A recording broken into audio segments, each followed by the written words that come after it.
And today we're going to talk about chapters May to June, because in the Wednesday Wars, because we know in the Wednesday Wars the chapters are in months, right? And so and this book is by Gary D. Schmidt, okay?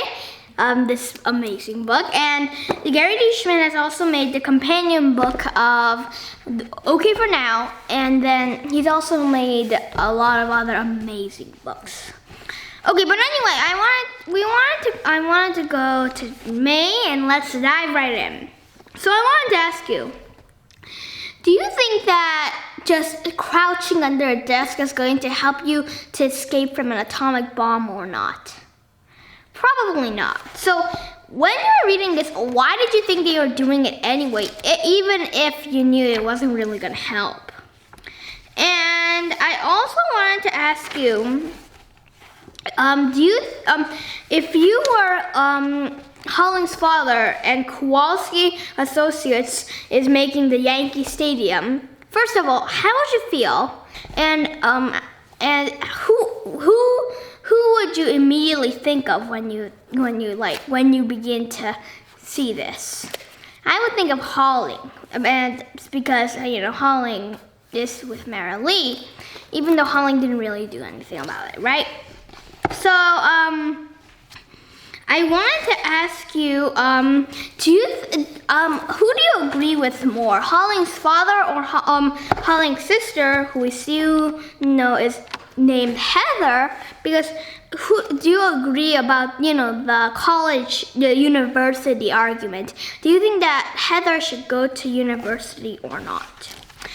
And okay, now I wanted to ask you, why do you think that Holling's father bought this Ford Mustang convertible? Why? And I also wanted to ask you, when you saw the note that Holling's sister wrote, how do you think that Holling felt? How would you describe how Holling felt? I want you to use a simile. So you could be like, Holling felt as sad as a blank.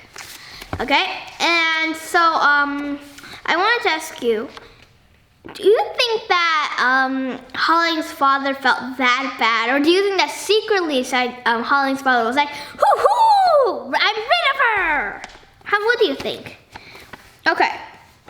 Now I wanted to ask you, do you think that Holling should skip the boring speech parts, or do you think that Holling should read all of it to understand it fully, and also because there are no boring parts here?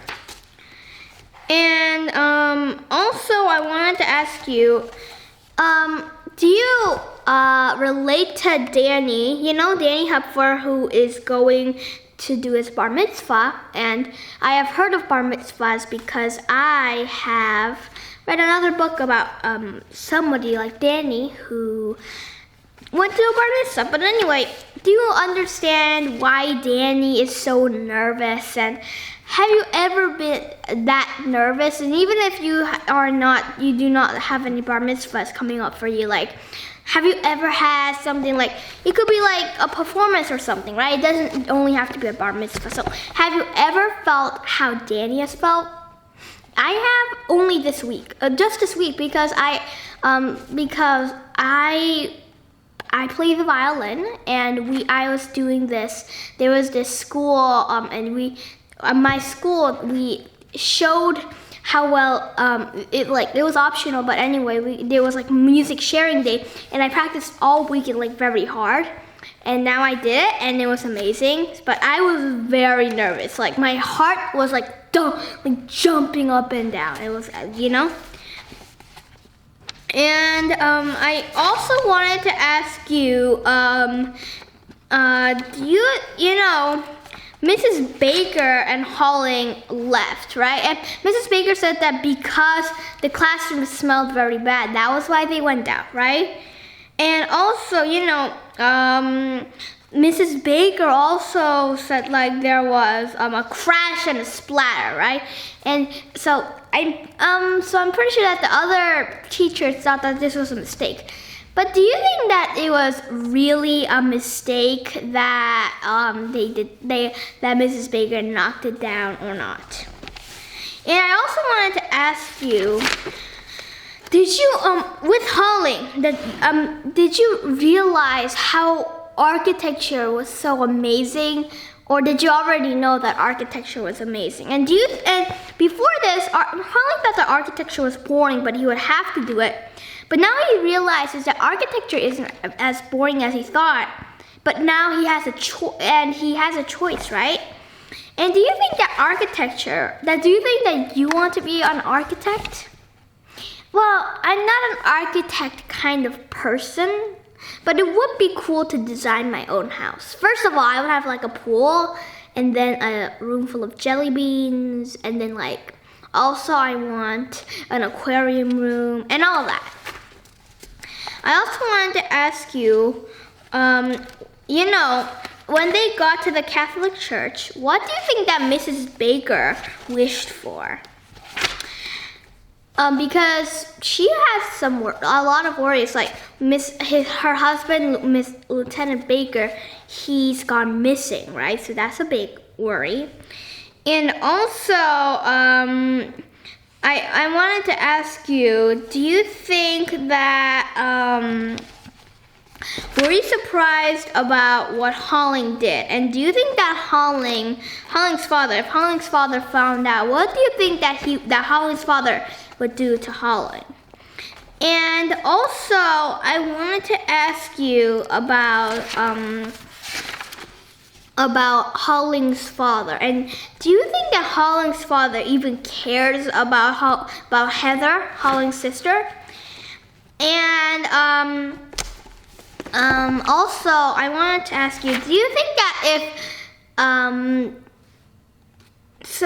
what I wanted to ask you was, when Holling and Heather met right then, how do you think that they felt? And I want you to make it a simile and a metaphor.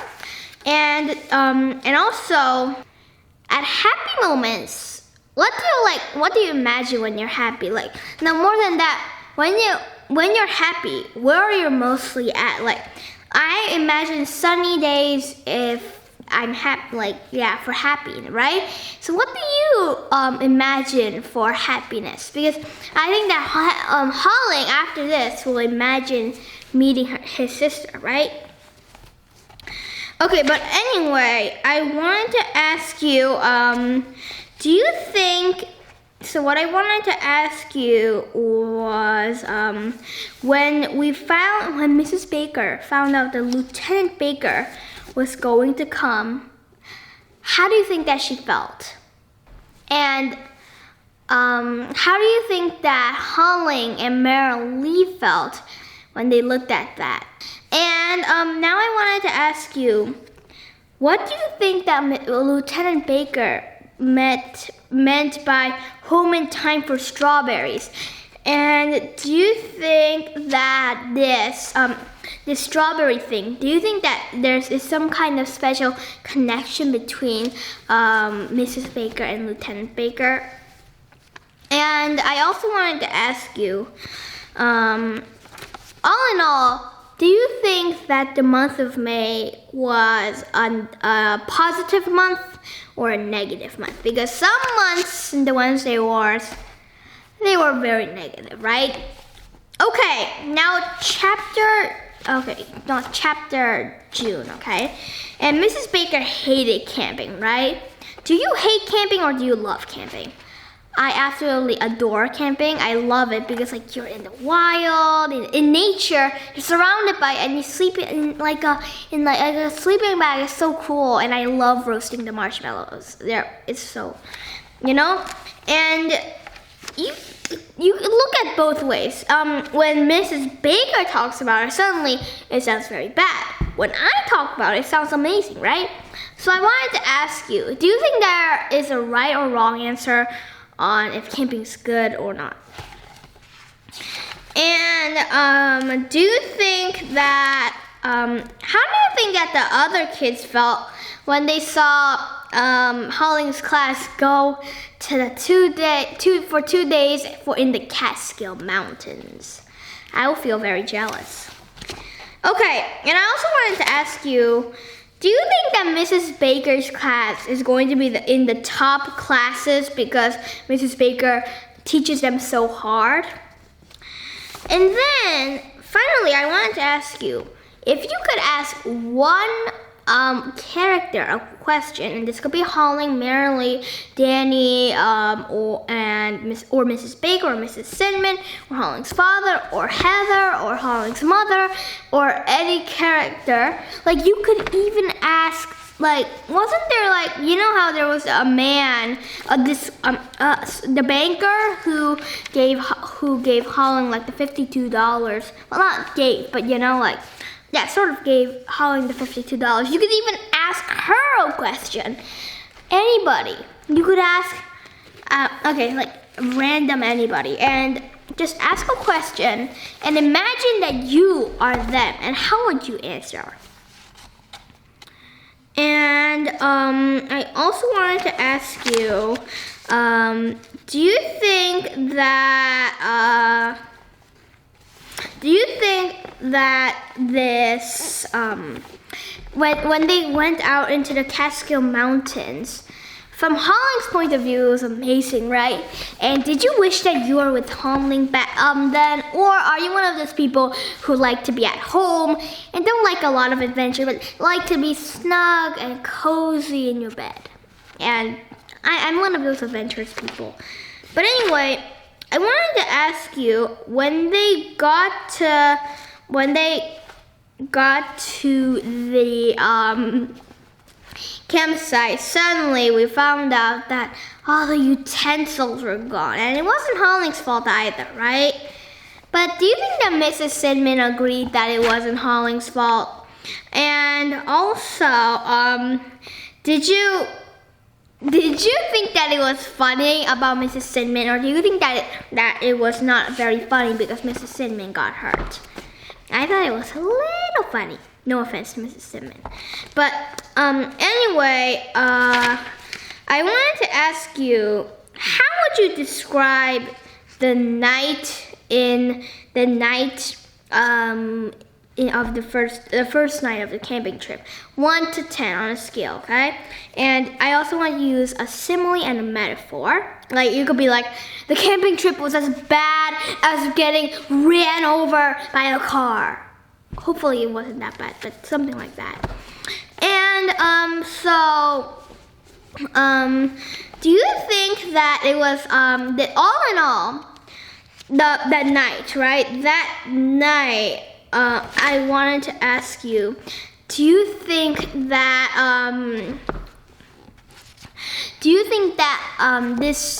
the camping trip, if Holling ever looked back on the camping trip, how do you think that Holling would think about it? Do you think that he would think that it was a disaster or it was fun? And do you think that if you had been Mrs. Baker or Mrs. Baker's class, do you think that you'd have just been like, who cares about camping? I want to go home. Do you think that you would have done that? Or are you one of those adventurous people who who want to face the whole thing?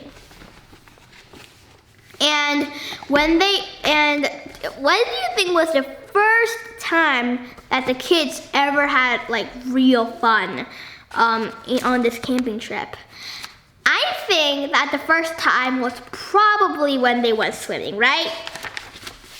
And do you think that the teachers have not a very good life when they go to field trips because they can't just jump into the water? Or do you think the teachers have a good life because, well, that's your choice? And so there's a really fun thing that you can do, and it's so a project that you can do is you can begin this list of pros and cons for teaching, okay? And then after you make those pros and cons, you can mail them to me, email them to me. But anyway, I wanted to ask you, did you think it was funny when the mosquitoes were right behind Doug's flight attack? And I also wanted to ask you, Mrs. Biggio and my theme made something called Fit Boko. I'm not very sure if I pronounced that right, but why do you think that Mrs. Biggio did that? And also, after that, how would you describe the rest of the trip? And how do you think that Mrs. Biggio helped the trip? And now, so Hollings just went awake, right? Because he was thinking about a lot of very, very serious things. And that in 5 years, he'd have to register for the Vietnam draft. And it's not something that any child should really think about, that he has to go to war. And do you think that if you had been Holling, how would you have felt about going to war? And how would you have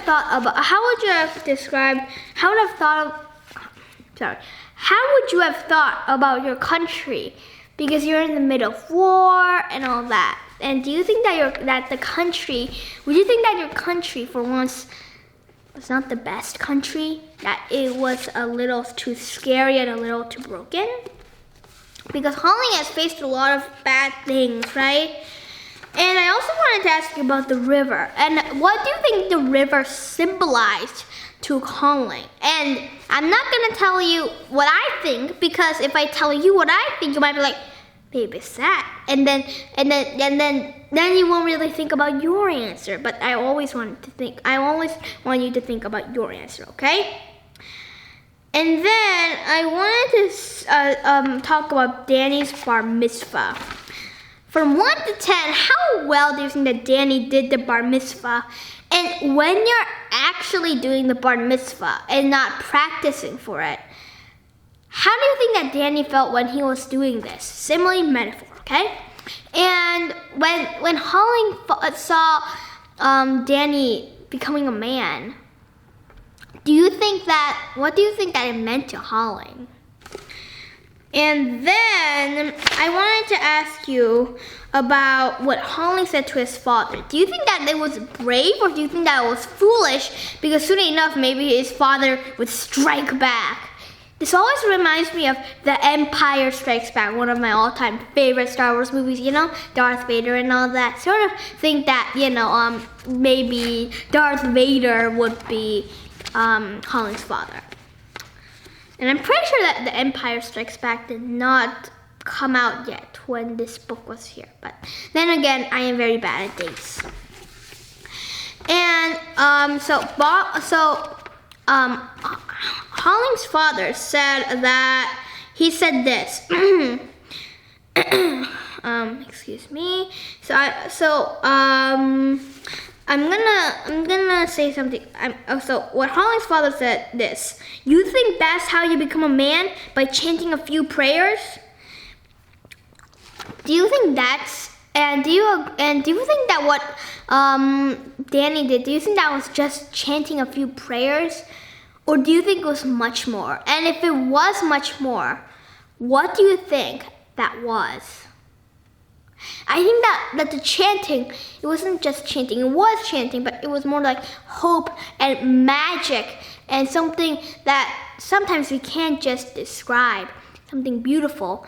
And that's how Danny became a man. I think it's truly amazing that Danny did that. And I wanted to ask you, do you think that Mrs. Baker and Holling's relationship, it's gone up, right? And do you think that when Holling looks back on Mrs. Baker, do you think that he'll think about that she hated his guts first? Or do you think that he would think about Mrs. Baker was an amazing teacher? Which one do you think that he would think about he would think about first? And if I was Holling, I would think about how Mrs. Baker was an amazing teacher. And now I wanted to ask you, how do you think that Mrs. Baker felt when she saw Lieutenant Baker? Metaphor simile. And also, Lieutenant Baker, how do you think that he felt when he saw Mrs. Baker? Metaphor simile. And finally, I wanted to ask you, the end, right? When Mrs. Baker and this war. And so what I wanted to ask you was the Vietnam War, right? In the Vietnam War, many people were killed, and it was a very, very, very dangerous time. But in the Wednesday Wars, there's a lot of good things, right? The winning the race, Mrs. Baker meeting Lieutenant Baker again, lots of things, right? And I wanted to ask you, what do you think that all these amazing things, what do you think that they symbolize in this time when it was really dark and people were fighting and shouting? What do you think that these symbolize? And also, I wanted to ask you, the perfect house, right? And do you think that the perfect house, do you think that it was really perfect? No, right? Internally, it's sort of like a mask, right? And I wanted to ask you, why do you like a perfect house like that house? Like the house that Holly lives in? Or do you like a house that's actually homely and you actually go into the living room and have fun? I'm right now in the living room, and here I play my Legos, the Christmas trees here, I have the piano, and I have the world map, I have a little bookcase, and I have this place, it's sort of like my studio, and so it's really fun. And if it was like Holling's house, I wouldn't even be in here, right? I would be like in another room, like over there or over there or over there. And finally, I wanted to ask you, to find yourself, do you think that you have to travel far to find yourself away from home? Because Heather, Holling's sister, did that. She wanted to travel far away to find herself. And do you think that you necessarily have to travel far away to find yourself or not? Well, these questions, I'll only answer one. It's about the last one. I think that you don't have to, because first of all, I love traveling. It's like my top number one thing to do. But still, I find myself in lots of other places. At just home, I find myself in love with books. That's myself. And I also do a lot of other things, like the violin. That's myself. So even at home, I find myself in just all those things. And you can do that too. It could be a very good project. And when you're done, just write a whole essay about yourself. I know that sounds a little hard, but write one whole essay and see what comes up. It's gonna be amazing, the results. Okay guys, so 5 or 6 last questions. What was your favorite part in the chapters that we reviewed, May and June, and then in the whole book? What was your favorite character in the whole book? Because now we've read a lot, we've seen some new characters and all that, right? And what's your least favorite character? And it might be the same from when the book started, but it might be different too. Okay, and also I wanted to ask you, do you think that why the time Howling becomes because 5 years older, do you think that the Vietnam War will have ended or not? And if it didn't end, how do you think that Howling would be able to survive it? And also, after Howling served in the Vietnam War, what do you think that he will be when he grows up? And just think about like that, and maybe you begin to question about Howling's future. Okay? And finally, I want to ask you, overall, how did you like this book? I loved it, and I hope that you did too. The Wednesday Wars, like when I read it, I instantly fell in love with it. So I'm very happy that I was the person who guided you through the Wednesday Wars. And I hope that you check out my other book clubs, like OK for Now. OK for Now is an amazing book, okay? And have a great, amazing rest of your day. Or if it's a night, it's like a night, because sometimes I am in night, and people keep on saying, have a great rest of your day, and I'm like, it's night, and it just feels wrong to just not include night. Right? Night will be very offended. So also night for people who right now is like night. And have a great rest of your night. Have a great rest of your night or day, okay? And keep on reading. Bye guys!